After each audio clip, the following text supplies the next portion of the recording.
ఈ సంవత్సరం అసలు నేరేడు పళ్ళు టచ్ చేయలేదు. దారి పొడుగున కనిపిస్తున్నా కానీ ఒక్కటి కూడా తినలేదు. సో ఇప్పుడు మాకైతే నేరేడు పళ్ళు పైన గాలి మళ్ళింది. మేమైతే నేరేడు పళ్ళు కోసం అయితే వెళ్తున్నాము. ఇక్కడికి వచ్చాక చూస్తే చెట్టు ఉంది కానీ ఒక్క పండు లేదు. ఇంకా మా మామ ఫేస్ అప్పుడే మాడిపోయింది. ఈ పనుల్లో కనిపించలేదు. ఒక్కదానితోనే ఫేస్ అలా పెడితే అలా.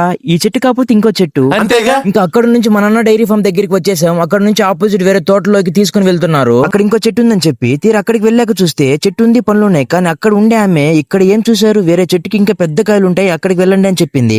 పెద్ద కాయలు ఉన్నాయంటే గానీ మన వాళ్ళు చెవులో పడితే ఆగుతారా, పరిగెత్తుకుంటూ వెళ్ళిపోయారు. ఇంకెలాగోలా వేరే చెట్టు కాడికి అయితే వచ్చేసాము. ఆ చెట్టుని కూడా చూపిస్తాను చూసేయండి. ఇక్కడికి వచ్చాక కాయలు బానే ఉన్నాయి, కానీ దానికి తోడు ఈ జురుకులు చూడండి ఎన్ని ఉన్నాయో. జురుకులు కుడితే ఇంకేమైనా ఉందా, ఇంకా మంటతో చస్తాము. పోయి ఆమె చెప్పడం సరిపోయింది, మేము ఇక్కడికి రావడం సరిపోయింది.